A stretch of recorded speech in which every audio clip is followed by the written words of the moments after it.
So we're so glad you joined us, Brian. We missed you on Friday. I know you did. How you been I doing? got a lot of problems over here. How you been doing with all the kids at home and trying to help Sarah with school, all that? It's a lot. Broadcasting a live radio show from the middle of your house and the main level is kind of like a complicated thing. Yeah. First of all, my wife got stressed out early on trying to keep everybody quiet, and I told her, listen, just don't worry about that. People will think it's cute if they hear somebody crying or the dog barking. Basically. I don't know if you heard It's it, true. but one of my boys was crying this morning. Did you hear No, that? we didn't hear that. We did hear your dog though. Yeah, I Yeah, heard the Louis dog. loves to get attention on the radio. He barks all the time. We have one like Louis. that. Mona, our dog Mona. Oh my goodness, she's loud. Woo. See, I just need a dog. That's kind of what I'm getting from this conversation. Basically, we're looking. First, I want to say hi to Weems and Lori. What's up, Hey. Lori?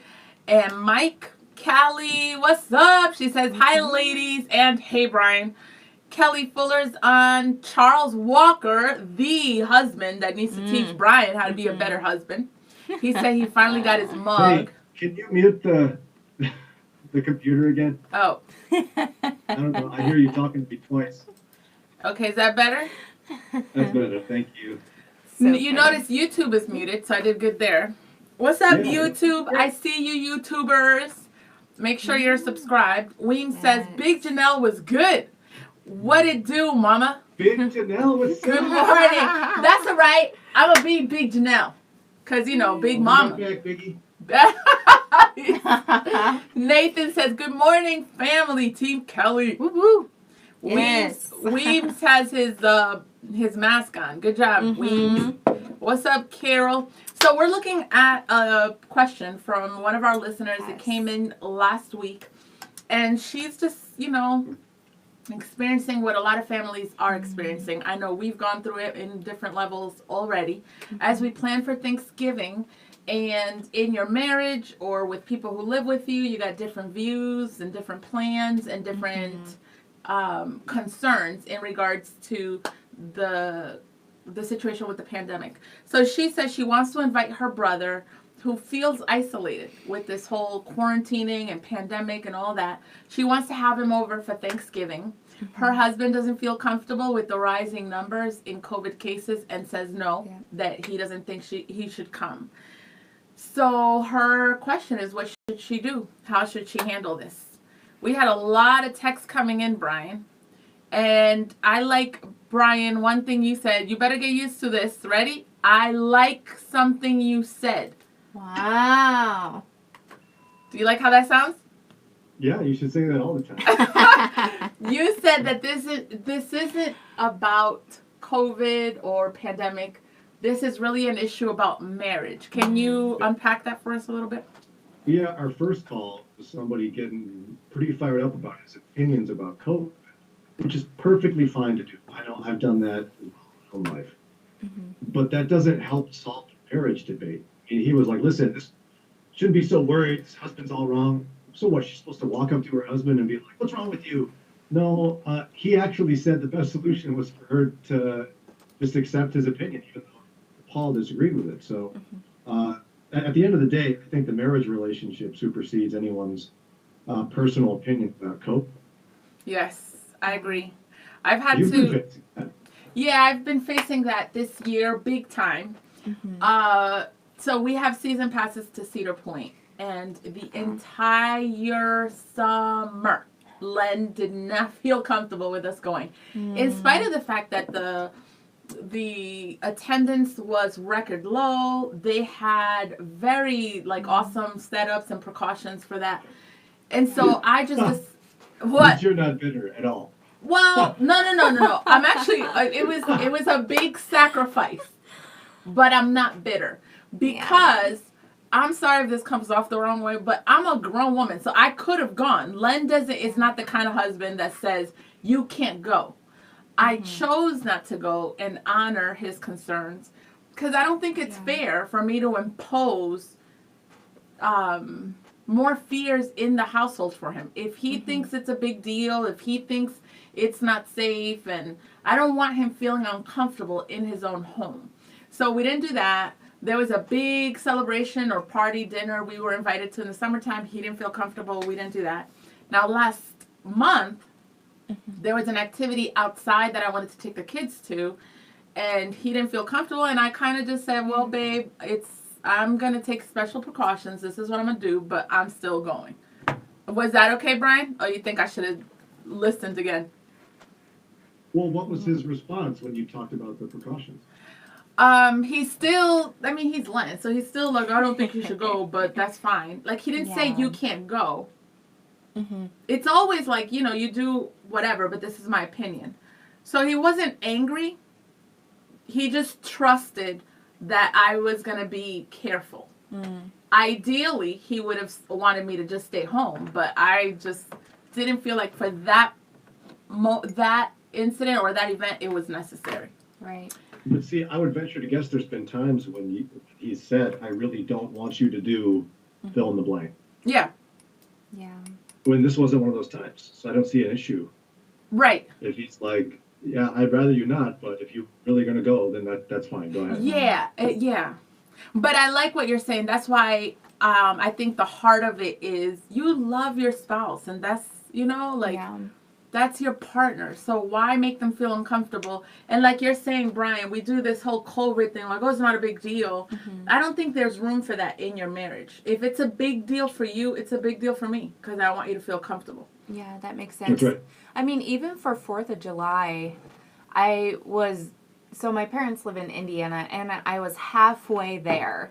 And I got a call from my parents saying, like, you need to turn back around because we have been exposed and we don't even want to risk it. And so for me as the single individual, it was sad because I wanted to see my parents, but I also wanted to respect their decision of them as a married couple. Yeah, that's because good. that's the choice that they made. So Jessica says, maybe have him get tested, the listener's brother. Have him get tested, and if he's been in self-quarantine, it should be safer. There's a lot of spread from indoor restaurants. Yeah. So that's something my husband and I have agreed on. Like, for example, his parents are refraining from going to restaurants so that they can come down. I'm more high risk right now because I'm nearing the end of my pregnancy. My husband understands and respects me trying to be more cautious. Yeah. Hopefully the couple can talk and figure out a compromise together, even if it means a Zoom meal. Brian, in regards to the restaurant part, the governor also said it's family gatherings, right? Yeah, he wants us to limit gatherings to 10 or less. So even if it's at home and not at a restaurant, there's risks there. Lori says she needs to talk with her husband again to hopefully convince him. The brothers will need to check with Kentucky and Ohio about traveling to Ohio and back to Kentucky. They may need a COVID test. A coworker of mine had to get a COVID pass from each state she's traveling through on her way to see her mom in Rhode Island. Woo! Rhode Island! Ocean State! Come on, Brian. Give it up for Rhode Island. No. No. Rhode Island is so boring. You've never been there. Yeah. Yvonne on YouTube says, "Good morning, family. I feel it's for the brother's safety too. Like he could contract the virus, and if he comes here, he could get it. So maybe the brother should just wait till the numbers go down. And communication is so important." What's up, and Mora? Mora is hashtag Team Janelle all day. She says, what was the part about mental health concerns with the brother? Brian, we haven't heard from you. Brian, you've been telling me what to do all morning. She just, no, the woman said that she's concerned about him in his mental health because isolation's been getting to him as a single person. Yeah.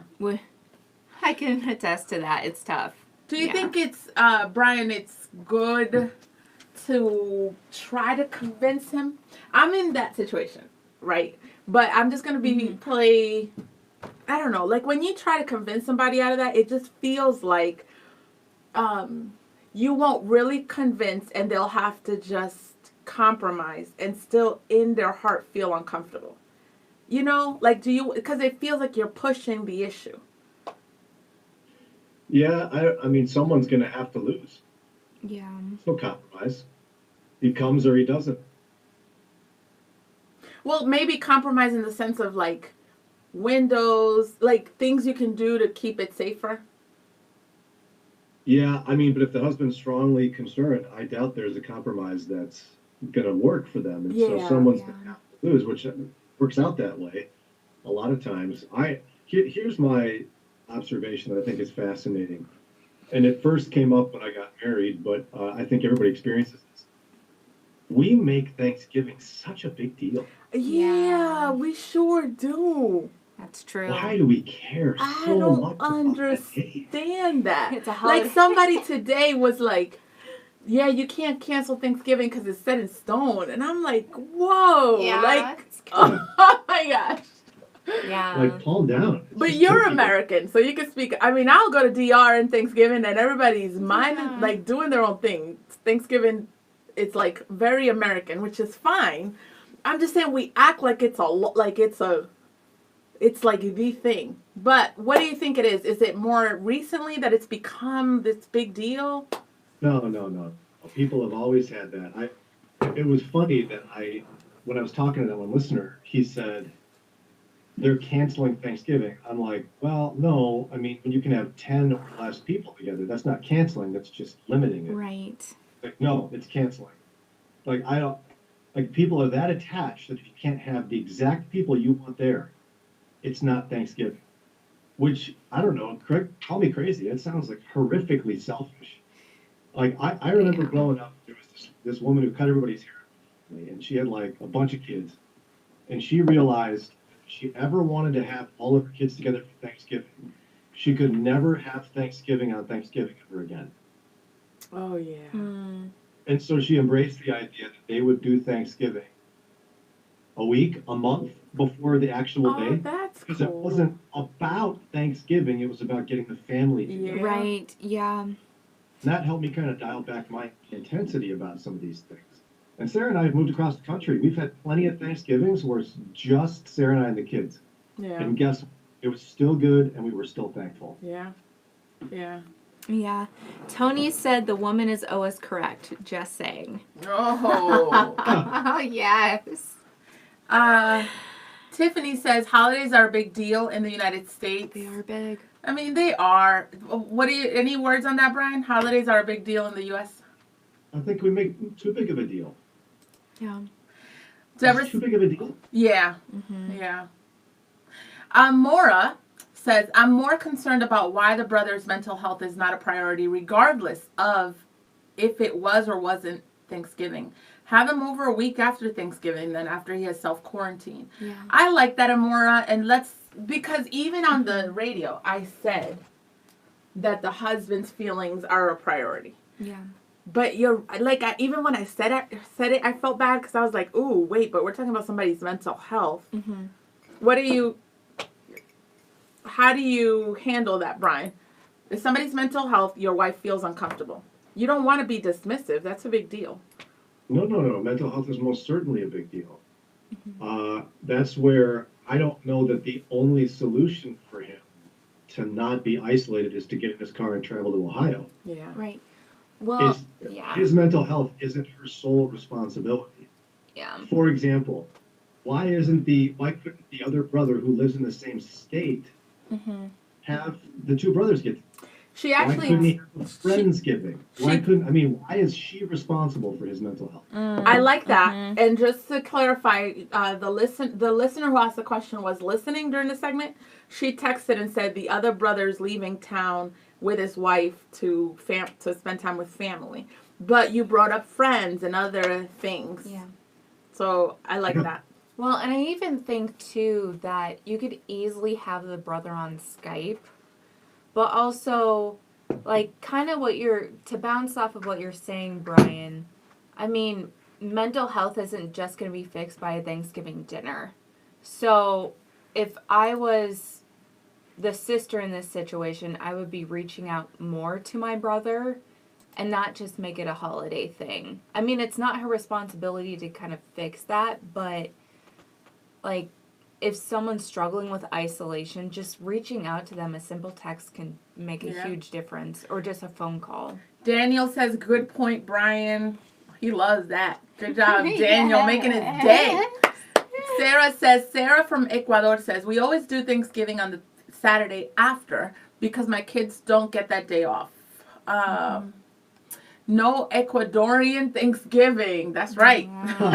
This year they are home and we're going to do it on Thursday.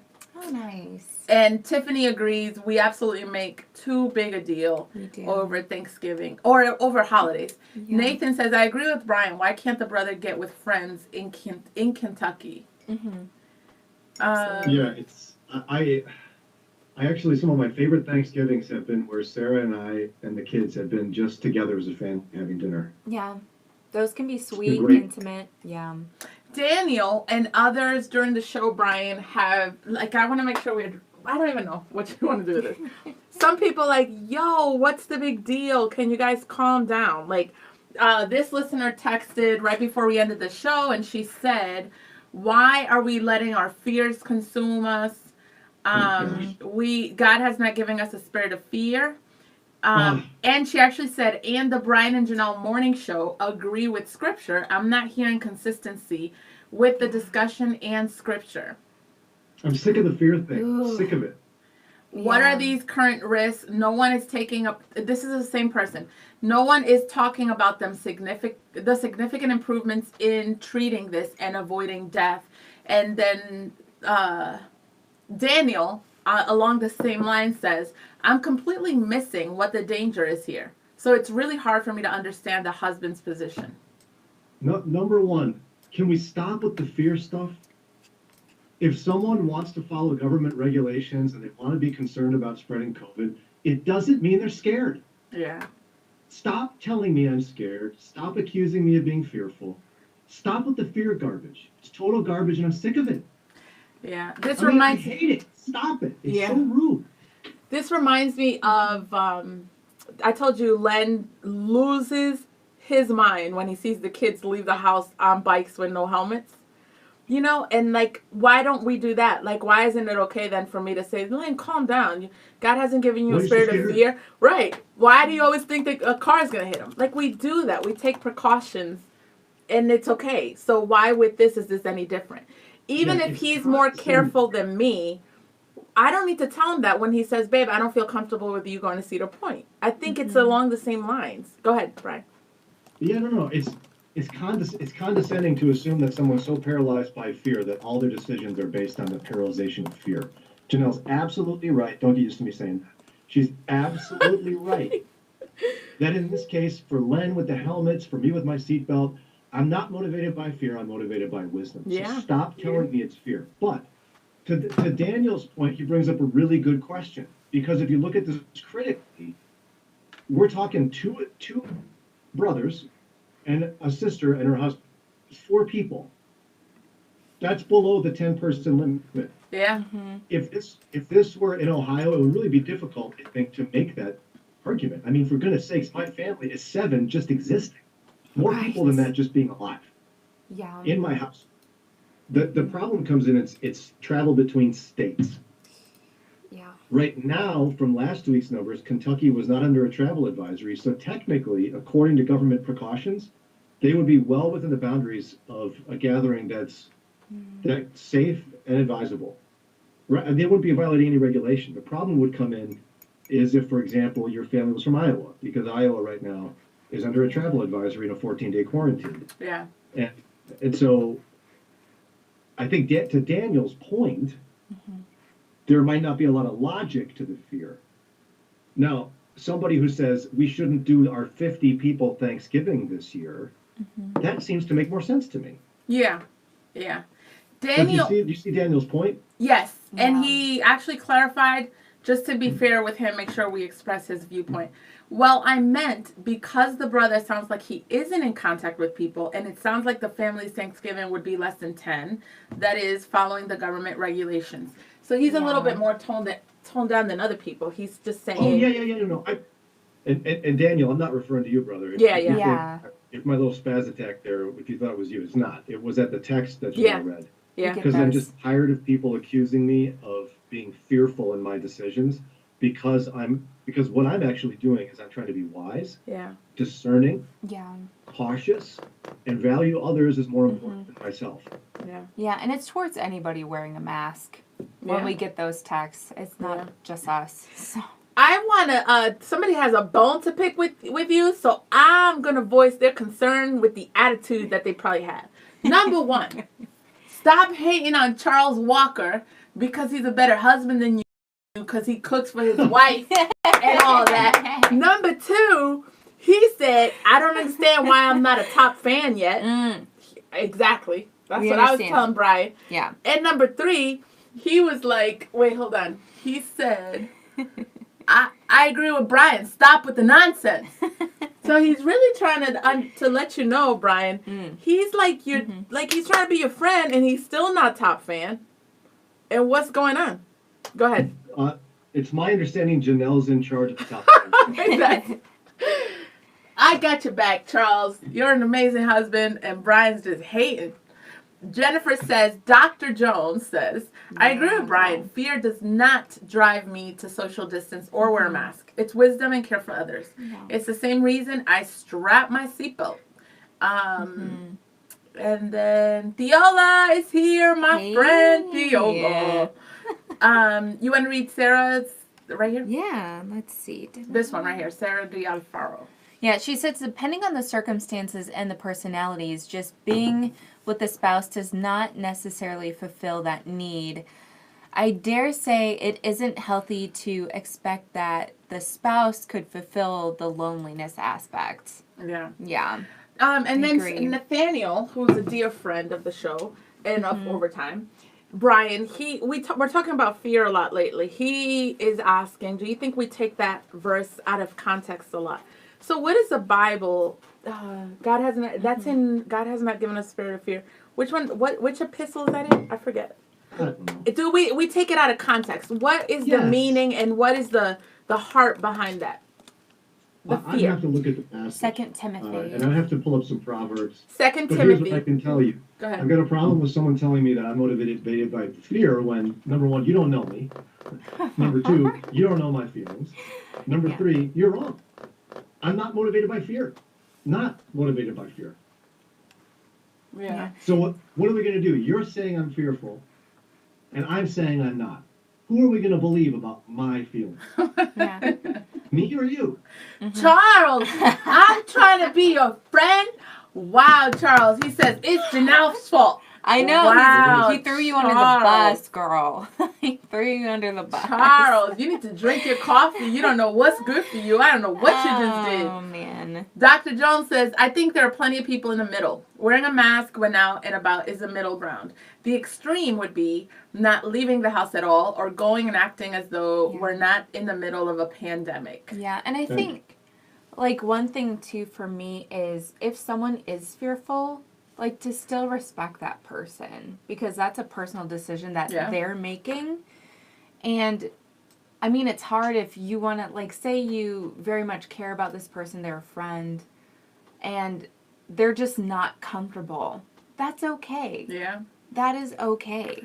Brian, Deborah says, hey, Deborah, she is a top fan. Wisdom comes from facts, Brian. Are you Bumping listening? it into Charles. Because Charles is like, it's Janelle's fault. I don't know whose friend you are. Listen to this, because you need somebody to check you. No, man. Deborah says, wisdom comes from facts. We have skewed info on this COVID thing. Everyone needs to stop being on the extreme sides of the fence on this.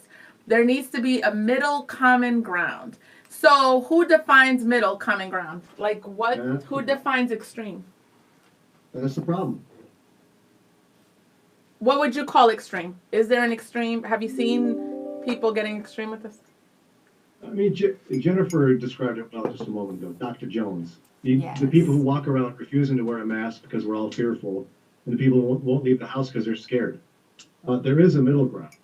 But I don't want to get into the facts thing because we're in a strange era where statistics can be manipulated and such. Here's what I can tell you. There's no question that we're living in the middle of a pandemic. There's no question it's highly communicable. There's no question that it's lots of infections and deaths. Yeah. And so I'd rather not have people die because I love Jesus and I want them to Yeah. be saved before they die. So Daniel said, I love that Matthew 4:7. Don't test God by being reckless He says, Melody, what's up, my girl? And we're going to wrap up. But I want to make sure just to say, and then we'll wrap up after this. Hey, Charles awesome. says he agrees with Wow. me. He was just making fun of what you said about it being my fault. Thank you. So basically, Yes. he's hashtag Team Danelle. We want to thank you. Remember, Scranton Road Promotional Marketing. They make your mug. Look at you all serious. Are you mad at Charles? No. Charles, no, Charles is the man. He is the said he man. believes You're me. the man. He says you just Would got you prop. let him be a top fan? You're so Whatever. top fans, Mel. Goodness. Make sure to get your swag, y'all. Look at this mug, Scranton Road Promotional Marketing. Invest in the city. Yeah. What's that about? Her fault. Oh, whatever.